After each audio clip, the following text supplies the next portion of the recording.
microscopic level, they exist to kill. They travel, they attack, they hide, they even gather together in defense maneuvers. Pathogens are the enemies of every member of the healthcare team.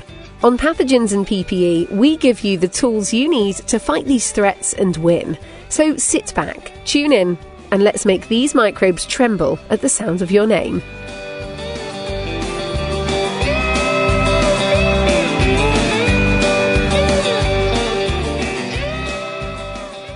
Hello and welcome to episode 1 of the second season of Pathogens and PPE.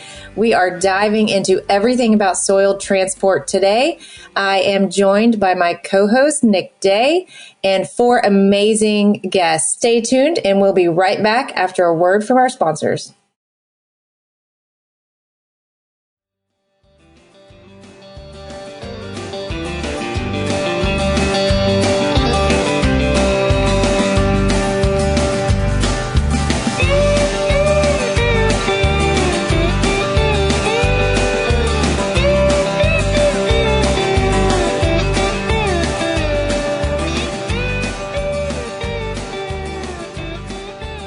Welcome to the first episode of Pathogens and PPE Season 2, and we have an all-star guest list for you today. And I am Jill Holdsworth here with my co-host, Nick Day. Nick, thanks so much for being here and co-hosting this first episode with me. How are you doing? Doing great. Thanks for having me. You know, this is a great topic we're talking about here today.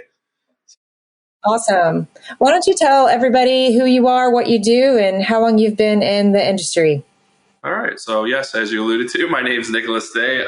I have been in the industry for almost 20 years now. Started out at the Cleveland Clinic and then worked my way over now to the university hospitals. Past 6 or so years, I've been a regional manager for sterile processing, high-level disinfection, and equipment management, so clinical services, and recently elected to the board of directors for HSPA. So look forward to entertaining the crowd.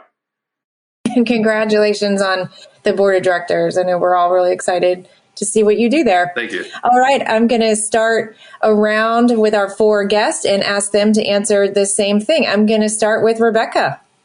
Hi, my name's Rebecca Lauber. I am a robotic and operations coordinator for Mount Sinai Hospital. Been doing sterile processing for 10 years. I think I've done just about everything, every role in sterile processing. And now I am liaisoning between perioperative services. So nice to be here today. So happy to have you here, Rebecca. All right, we'll go with Kendall next. Hi, my name is Kendall Ashe, Vice President General Manager with CS Medical. I'm a chemist by degree, biochemistry. I've been in the medical device industry for a little over 15 years now. Last 10 years really focused more on the regulatory and quality side of medical devices. I've done about 5 different 510Ks with the FDA over that time, and yeah, excited to be here. Great. Thanks for being here. And Crystal. Hi, I'm Crystal Heishman, and I am currently the Enterprise Director for Sterile Processing at UK Healthcare. Previously, for the last 16 years, I was in infection prevention, Director of Infection Prevention, Vascular Access. I serve on many different boards and whatnot, and I'm very excited to be here today. And last but certainly not least, we have Mr. Adam Okada. Yeah, so I'm Adam Okada. I'm one of the clinical education specialists with HealthMark, Getting a company. Like Rebecca, I've worked pretty much in every position in sterile processing. I used to build case carts. I started as a Tech 1 and then got certified Tech 2, Tech 3. I've been a lead supervisor, manager of HLD and SPD, and then now as an educator. Kind of have worked all over in sterile processing, various AAMI boards. I've helped write some of the HSPA manuals and some of the chapters there. So yeah, just like everybody else, I'm very excited to talk about this topic today. Awesome. Well, let's dive right in. So we are talking all about soil transport today of scopes, instruments, you name it. So we are going to start with just the overall question of why is it so important? And I'm going to start with Rebecca because I know that she feels very passionate about this topic. of making sure that we are doing things right with soil transport. So, Rebecca, tell us your thoughts about why is it so important that we do this correctly? Well. Let's talk about soil transport. So I'd like to think of soil as a living thing. So once it leaves that patient's side, it's no longer just dirty, it's moving biohazard. So what I believe is that when it comes to soil transportation, we have to keep that contained. And a big thing that I'm seeing, I love to do audits, random audits in different areas. And a big thing that I see is that the containment system of these biohazards. So I've seen it where people are just rolling it out on a cart, open blood, open. You see it, no biohazard sticker at all. You see it open case carts. So, and the thing is, people who are passing by are now being exposed to those biohazards. Great. I was going to say, Rebecca, can you talk to us a little bit about cross-contamination, safety, and exposure, and,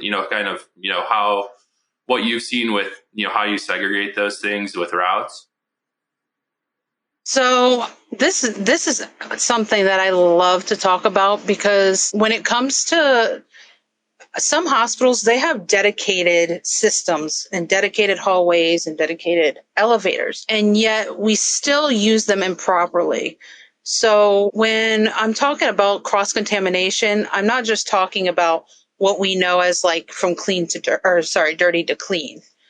But I'm also talking about the movement of which, we're exposing everybody in the area with those contaminants that we're transporting. And so a big thing is having those dedicated sections, dedicated areas in specific spots. My biggest peeve is when people use patient elevators for biohazard transport, yet we see that often in hospitals.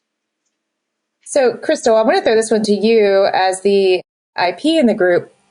When we don't have dedicated elevator space or a dedicated biohazard elevator, what can we do to make sure that we're not contaminating people, places, things, all the things? How can we do that better?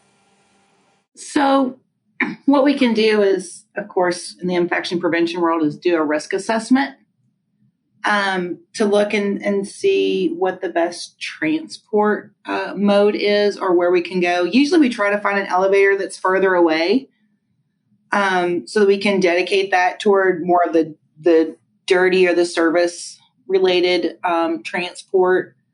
Not always possible, but that's what we try to do.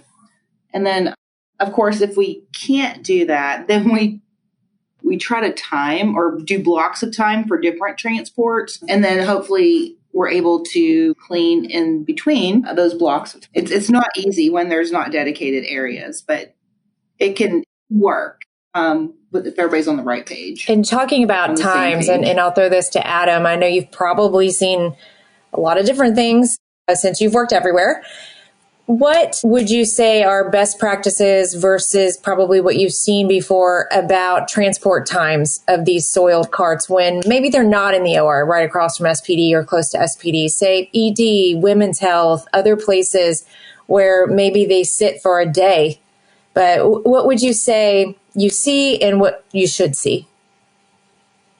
I mean, what we see is it's all over the place as far as transport times and when things are getting to sterile processing, especially in areas like clinics that don't have that direct access to SPD, or they finish, cases on Friday and then they sit over a weekend and then get transported on Monday morning over to sterile processing. So we've seen like a lot of variation in the way that things are coming over. Ideally, what you want to see is when you're done with a case, you do pre-treatment on it, and then it comes directly to the decontamination area where we can ideally start that decontamination process. The faster we get that, the less likely there is that blood will dry, that you're going to have biofilm starting to form, all of these things that make it very difficult for us to clean it effectively in sterile processing. So it's a tricky situation, especially I know in clinics where all you do is they finish a case, they put it in the dirty utility, and then it's on somebody to go round and pick up. But it does need to be a priority because, again, the longer those things sit, and we also know that point of use treatment isn't always effective.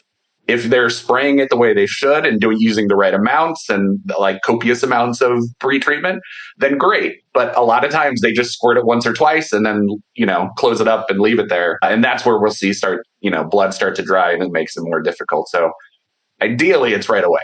It rarely happens that way. Kendall, as our chemist, can you comment on maybe what happens when we don't pre-treat? Because we all know in an ideal world, we want pre-treatment to happen every time, and then it gets transported immediately, right? But we know that doesn't happen as hard as we try. So what is the danger when things aren't pre-treated, whether it's instruments, scopes, probes, what have you? Thanks, Jill. I think that's a really good point to educate people on the why and the what happens to make sure that they really care about this. So all these leftover, lipids, carbohydrates, proteins, extracellular material that, just came out of cells or was maybe damaged in the process, left on the scope, if they're not removed quick enough, then that's where we get our dreaded biofilm. The biofilm is dangerous for a couple of reasons. It can almost form a canopy, almost like a rainforest, you could think of it that way, over the surfaces of these medical devices. And when this canopy is formed, it actually allows a safe haven for the microorganisms to migrate under this canopy during the high-level disinfection, during the sterilization process. So while you may rain down this high-level disinfectant on there for 5 minutes, or it goes through a long sterilization process, those microorganisms are protected by this biofilm canopy that's formed over the medical device. And then once the high-level disinfectant, say, rinsed away or the sterilant leaves, then those microorganisms can freely move out and multiply at a much greater rate than we're expecting. And then you could end up even with an HAI or healthcare-acquired infection. So it's really, really important that this, pre-treatment, pre-cleaning, bedside cleaning, whatever your facility wants to call it, and then transport all happens quickly and efficiently.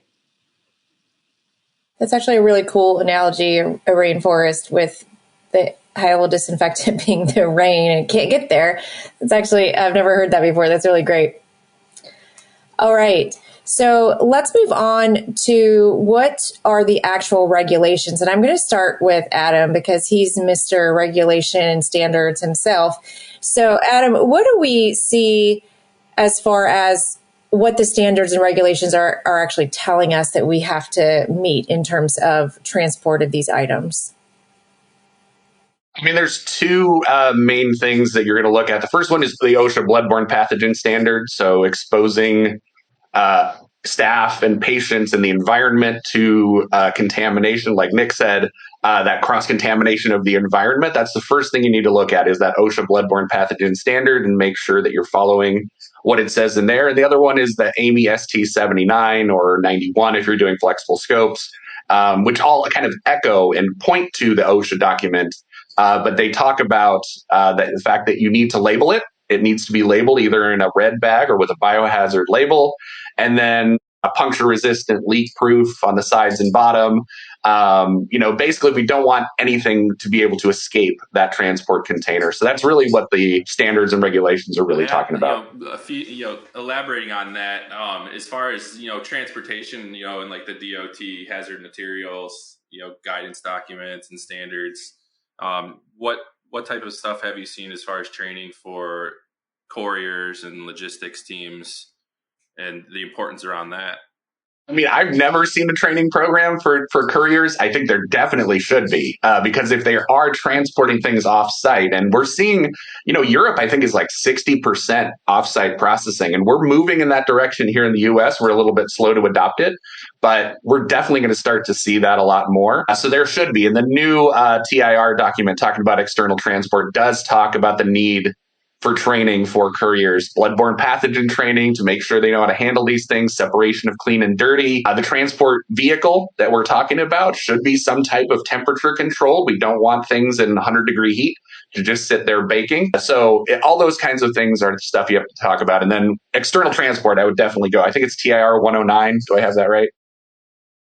Absolutely. Yeah. So that's the document you really need to go to. So I have a big question, and I'll start with Crystal on this one. As an IP, this drives me crazy. Why do you think people are still using plastic bins for transport? Because you can get them cheaply at the dollar store. It's true. Because sometimes if we don't have the resources that we need, we'll make do, and we'll MacGyver our own methods to make that happen. And so a lot of times those plastic bins are like, well, it's a bin, it's closed, but it's not puncture proof. Those things shatter if you stick something sharp through it. And they're like, what about Tupperware? Well, not unless you're bringing your food with it too. But so that's one of the things is that it's cheap. It's something they can do on their own, and they can make do.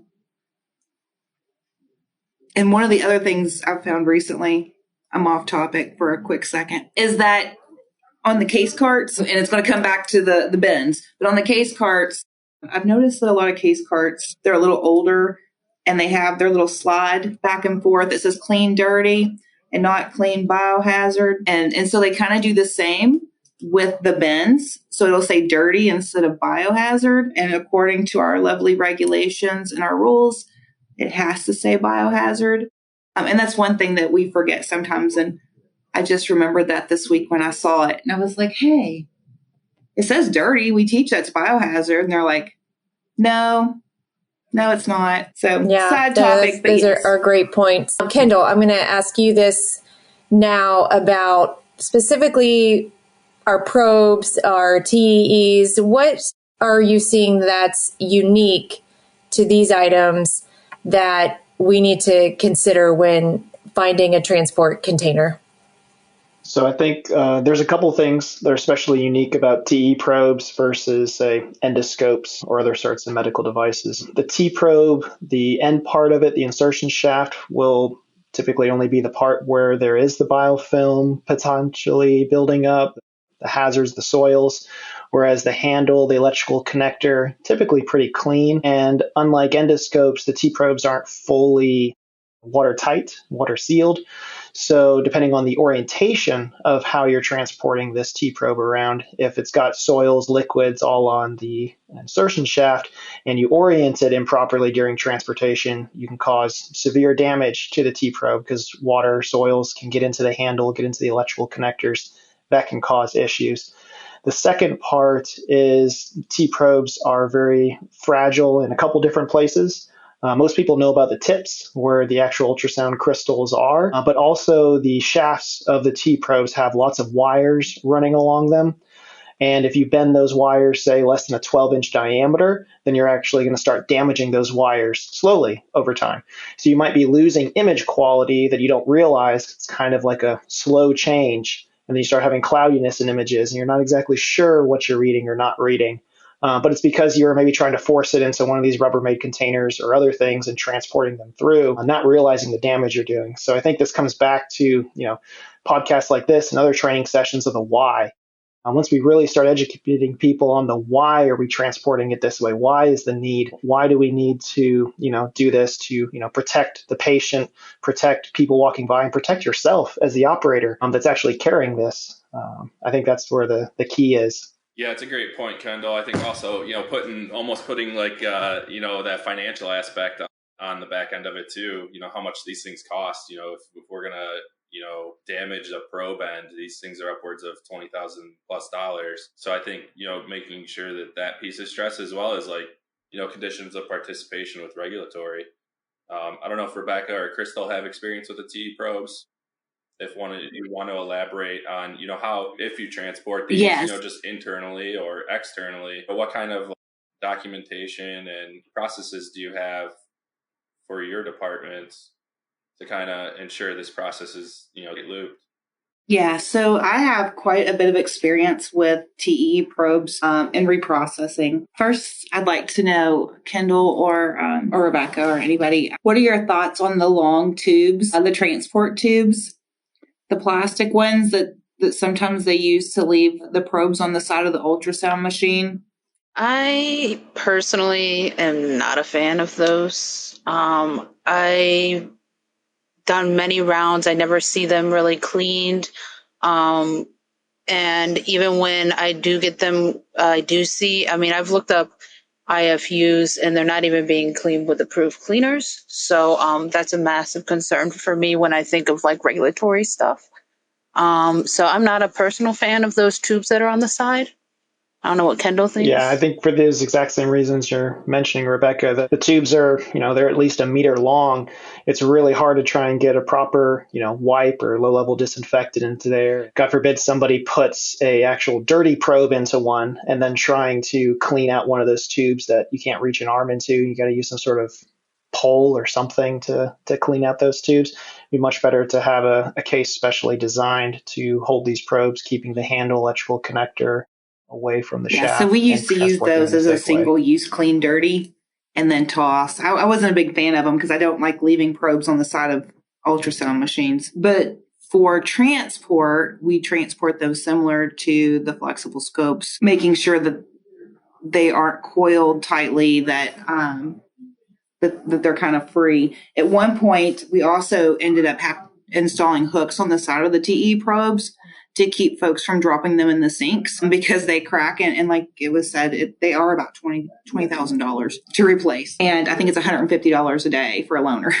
or something. I'm going to bring up another point about transport. And I'm going to ask Rebecca if you've seen this. I just have a feeling that you probably have. But one of my pet peeves, I'm going to pick on anesthesia for a minute because it sometimes it's just easy. But I would see anesthesia bring their blades in, no transport container, sometimes not even anything around it, just kind of like holding it in their hands, walking around the OR, come in SPD, drop it on the side of the sink, and then walk out. And they think that that's okay, just kind of walking around with dirty instruments in their hands. So one, have you seen this type of behavior really from anybody? It doesn't have to be anesthesia. And how do we make them understand that this isn't okay for anybody, them or us? And how do we change their behavior? Loaded question. Well, I have seen that, but I've seen it on multiple, levels. It's not just anesthesia. And when it's really not. I mean, I'm going to be, a little off topic here, but I mean, I get the heebie-jeebies when I'm thinking about, the transport carts for endoscopes. I mean, I know they say you're not supposed to be wearing gloves in the hallway, but I mean, the whole thing has biohazard on it.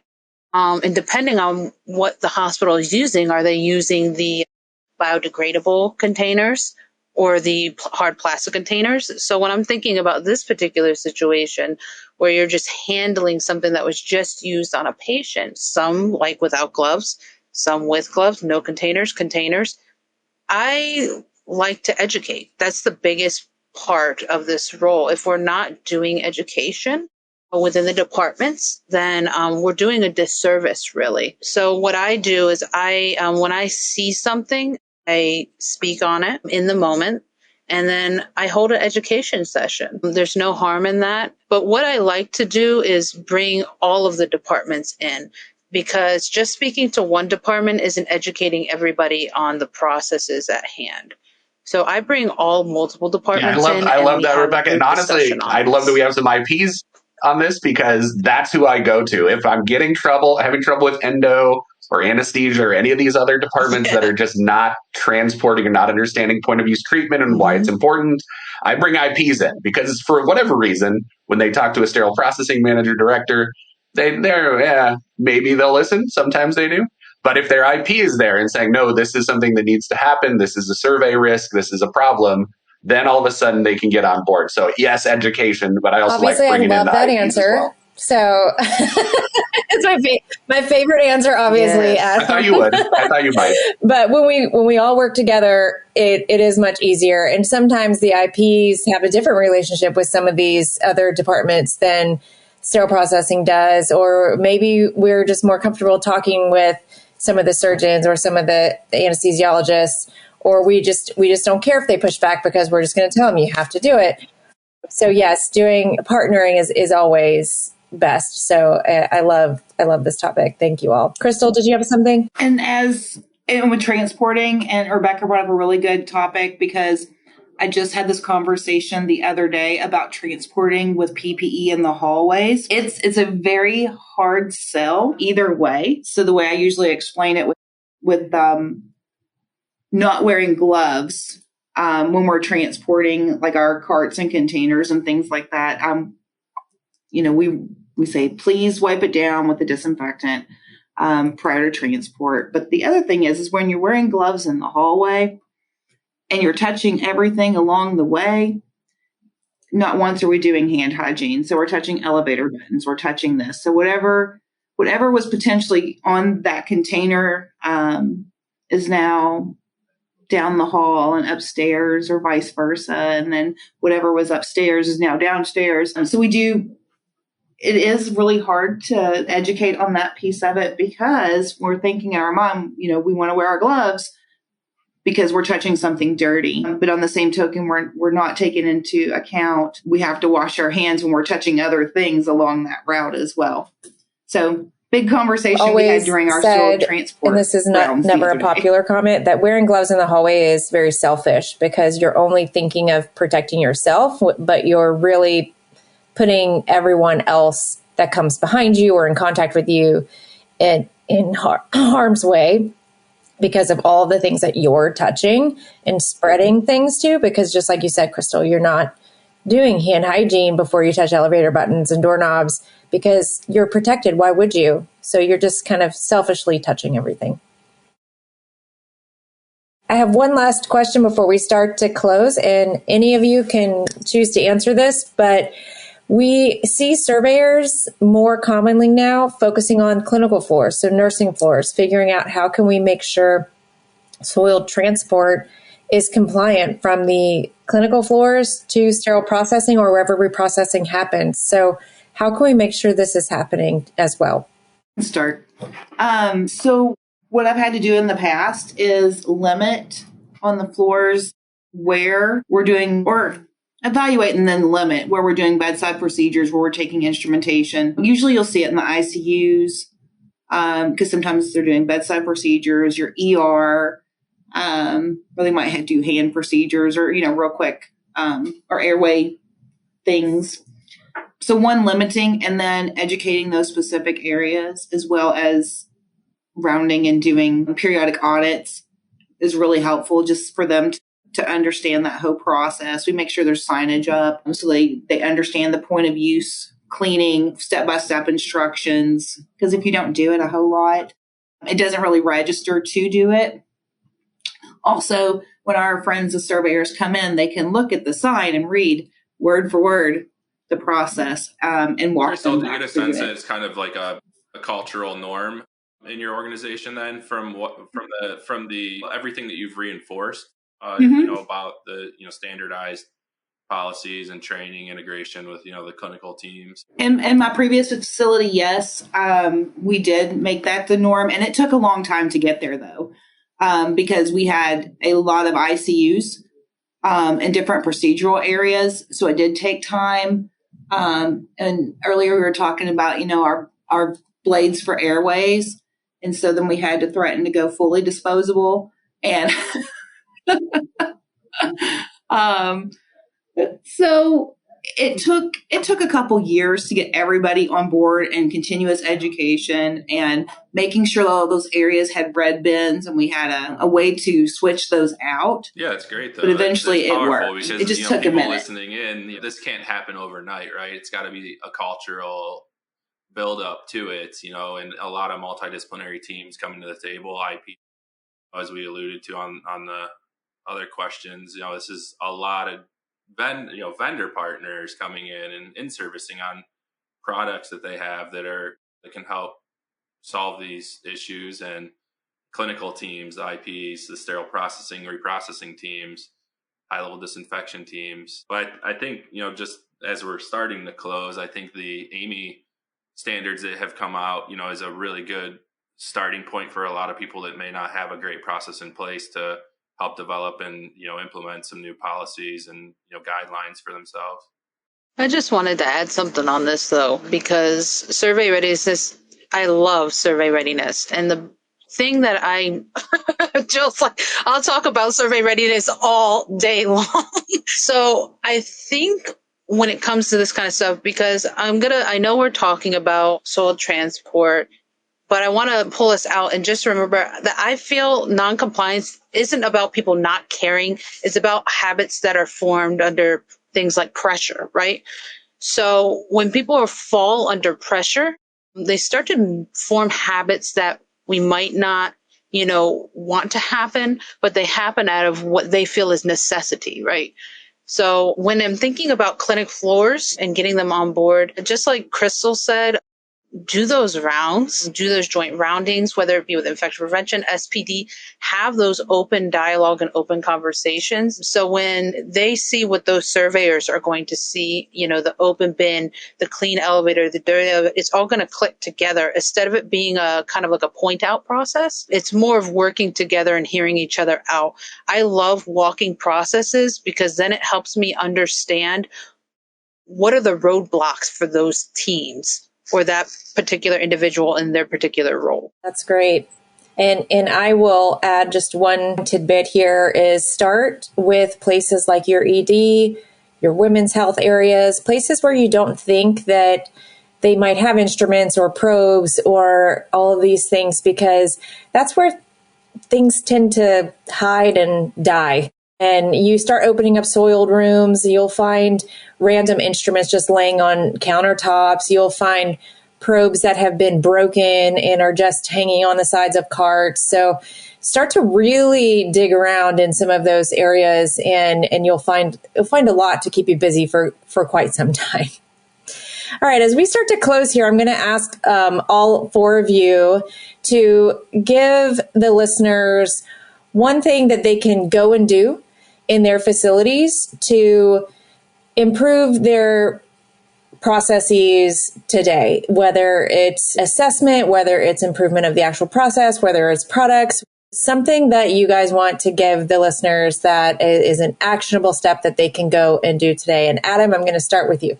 Well, I mean, I think like others have mentioned, it really starts with that auditing process. If you have like an audit form or something when you're going around to these areas and you have data, so if you can collect data on how they're doing with point of use treatment or how they're doing with the transportation, are things coming down the way they're supposed to, that's a lot more powerful than just saying, hey, I wish you guys would do this.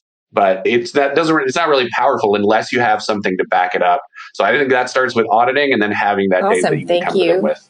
Rebecca, do you have something that you can give people to go and do? What I would say is go find that one thing that really gets on your nerve, that one thing that you want to make better in your department that you just do not understand why, and get down to the reason. Say why, until you get to the reason why it's happening, and then focus on making that better. Just like Adam said, he's talked about walking the process, but we need to understand the why things are even happening until to be able to make things better. And then include all of your team members on it. Love it. And Kendall, how about you? How about you? Off of Rebecca's point, I think once you've figured that out, I think it's the educating then the lowest level people in the hospital. They're actually touching some of these things on the why, because they may not understand, why they're having to follow this or why they're having to do this, trying to make it so they can understand it and put it at their level so they understand like, hey, this is to protect you at the end of the day. We want you to go home, safe and healthy, just like we want the patients to go home safe and healthy. So give them the reasons and empower them. Yeah, I love that you keep coming back to the why. People want to know why they're being told to do stuff, not just because my boss told me I had to. They want to know, why are we being told to do this? And then when they understand, they're probably going to be more compliant. Crystal. I would say explore. I always like to say that I don't find trouble finds me, or vice versa. It's true. I'm not allowed to be unsupervised anywhere because I will find something. But yeah, so explore, look around, find that 3-foot tall hemostat shrine in cath lab. It's true. They exist. Or like in some of your clinics, you'll have dilators, or they'll be cleaning, wiping down instruments that may or may not be reusable and throwing them in pill packs. So just explore, watch, listen, and just talk to folks. That's the easiest way to start getting those relationships together and figuring out what the processes currently are. Nick, do you want to bring us home? Yeah, absolutely. I would second that. In that last piece, Crystal, you nailed it. I think utilizing the industry, right? There's so many people out there that want to engage and help one another. And we have a huge community of sterile processing, HLD, and vendor experts that are out there just waiting, for people to reach out and support them. If you find yourself stuck, or if your organization isn't moving the needle in the right direction in this category, reach out on LinkedIn or reach out on, to anyone in the network. Reach out to HSPA directly or AAMI directly, and they'll get you some guidance. But yeah, great discussions here, and I hope that, the crowd takes away, one thing, is that this is a very important topic. Obviously there's new TIR documents, TIR 109 around this, and these standards, with the FDA, OSHA, DOT, and facility SOPs that guide this stuff and directly financially affect your organization, and affect patient safety and staff safety. So yeah, I'll leave it at that. Thank you for all you all do and keeping our patients and staff safe around this topic. Great. Thanks so much. And thank you for all of you for being here today on this episode. Thanks so much, everybody. All right, everyone. Thanks for joining us today. This was an awesome topic and presentation with 4 amazing speakers. We appreciate everybody showing up and talking about cross-contamination, safety exposure, regulations, standards, compliance, containers, everything from clinical functions and transportation off-site to endocavity probes. This was some awesome conversation and enlightening education for everybody to take home, and we hope that you guys found benefit and tune back in for the next episode. Thank you. A couple of things that I really liked that came up during this episode was when Rebecca talked about soil transport as really you're moving biohazard around. I thought that was actually a really cool way to think about it in a non-cool way, because you're moving biohazards around, and you have to make sure you're doing it in a safe way so that you don't contaminate people, things.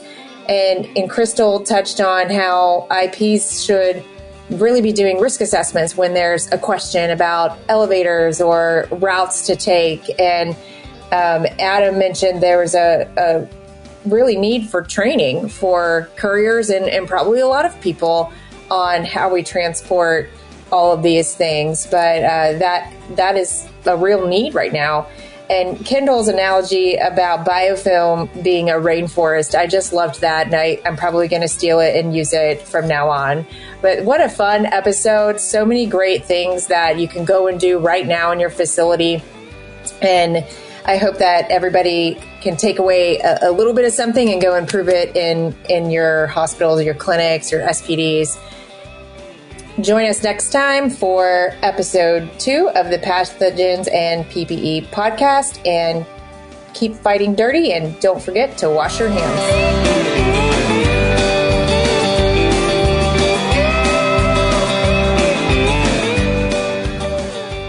Thanks for tuning in to this exclusive podcast series on pathogens and PPE. For more information and clinical resources to help you fight dirty, make sure to follow us on social media by searching for Beyond Clean and Transmission Control.